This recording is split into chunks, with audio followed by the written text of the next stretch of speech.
You're listening to SupremeBreezeRadio.com, and this is Clairmont. And this is Kurt. The champs. The champs.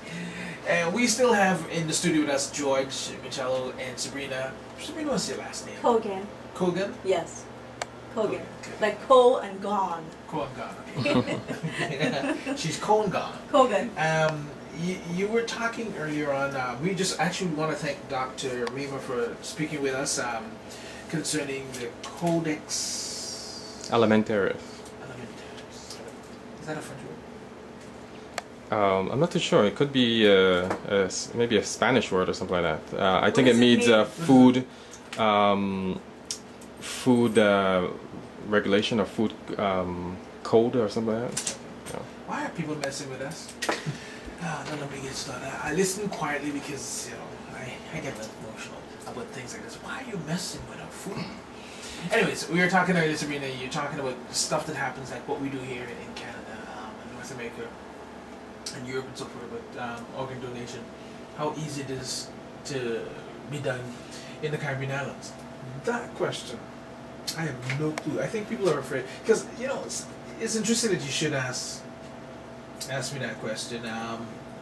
Somebody, let me see if I got my mic fixed right. Something sounds weird here, but let me see.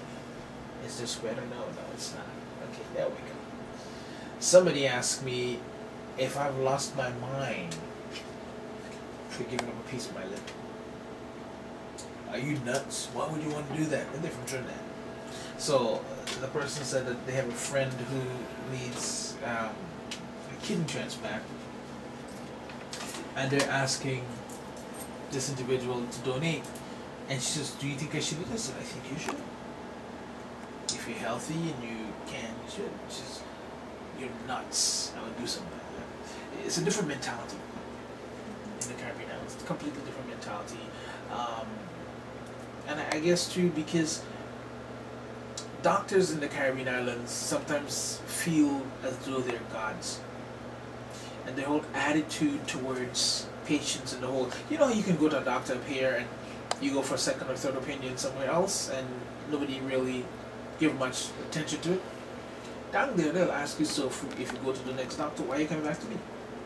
Stay there. It's like, you know, they get all frustrated and jealous or whatever the case may be. So for that reason they're not very what's the word? Cooperative or helpful.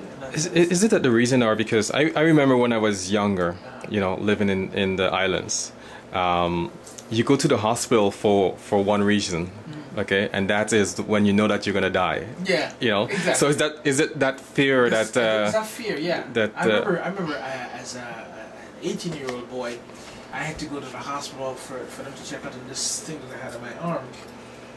I remember saying to my mom, I would never spend one day in our hospital in Guyana. Georgetown Hospital is called. I said, because I'm not going to live.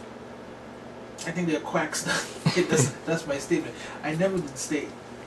I never did have to stay. I went in and they checked me out and then they sent me home. Because what they were going to check for, God was so miraculous it didn't materialize. I don't think they're incompetent. I just think they're working with less equipment, technology. I don't know. They're working with something less than we have up here. I don't think this is incompetent. Has it changed now, or because I know a lot of doctors are students go to Cuba, for example, for training, right. To be doctors and nurses and stuff like that. So has the whole situation in the Caribbean changed when it comes to the level of the quality of healthcare? I don't think it has, but there's still that fear because my thing is every year the doctors here have this kind of briefing or whatever we call retraining or whatever they go through seminars just to improve on their skill. I don't know how often some of these doctors down in the Western Islands do that. I don't know if it's because they don't see the need to, they think they've learned enough, or I don't know the deals. Like for example, if I can say this, for all the years, my dad died from renal failure. And come up here and I'm actually working in the department, renal department. And I think this June is the very first time we got a dialysis unit in Guyana. The very first time. After all these years. So there's something that says we're still behind the 8 ball. So, you know, had they had dialysis machines back in the day, my dad probably would have lived a little longer. So are you saying to me, Clairmont, that it's the lack of technological equipment, or is it a combination of you don't have the equipment, you don't have the mentality, and therefore the people Perish. Thank you. Yes. Yeah, so because what I'm saying is life is everything, and the whole purpose of what Marcello is trying to do is going across land to land to land to educate the people so they do not perish because of either lack of equipment, lack of knowledge, lack of information, or how about lack of empathy?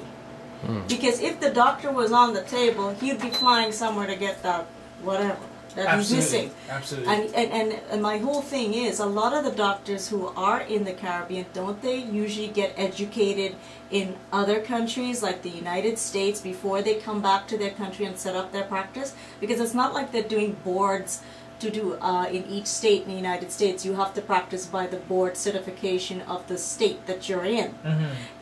Once you get your degree in England or Oxford or wherever you went to study medicine, it's already an automatic establishment that you know your skill.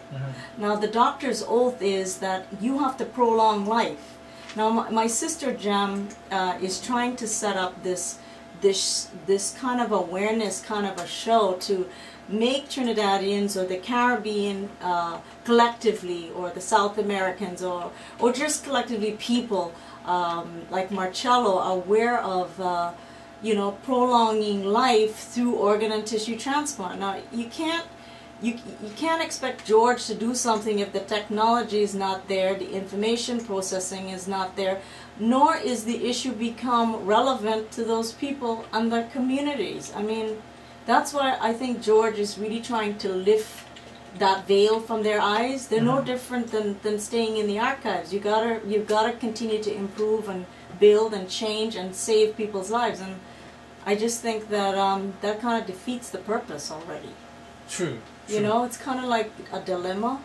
He's going out there to do that, and you don't have the MRI. They hardly have any MRIs equipment, and so my sister wants to donate that. So once they find out what the problem is, you may need a kidney. Like, how does the doctors not say to the parents, well, we can't save your daughter, she's going to be dead? Like, well, that's painful. You know? But you